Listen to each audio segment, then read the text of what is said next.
na wale loka nje. Tunaanza walioingia uwanjani. Wahitimu safi.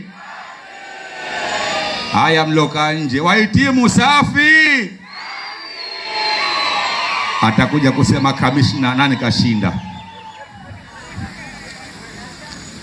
Naanza jina la Mola Subhana wa Ta'ala, Mola mwingi wa fadhila aliyeumba dunia. Ni yeye Rabbi thabiti, ardhi na samawati, Mola hana tofauti katika hii dunia. Ya Rabbi, kwa lako jina na kuomba Maulana, nipe sauti mwanana nisije nikakosea. Baada kuomba manani, Mola asiye kifani, sasa niko uwanjani nataka kuendelea. Shikamo baba kamishna, na kuamkia tena, nimefurahika sana baba kwa kuhudhuria. Na kupa shikamo wako ni kama kijana wako, ngekuwa na suti kama zako saluti ngelitoa.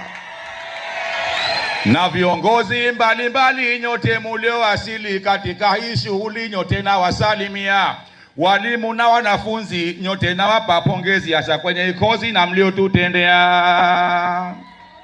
Sasa mgeni hakika, na mimi kwa mimi nataka, na mimi mmebahatika nipate kuambia, na mimi kwa upande wangu ninamshukuru Mungu, sijambua kiasi changu 100%. Kwa uwezo wa Rabbana, sasa nataka kunena jambo la muhimu sana ambalo tumelijia. Tumekuja kwenye kozi ya uongozi, wengi mmeielewa. Ni kozi yenye baraka, kozi imekamilika. Kuna kitu nataka wenzangu kuambia.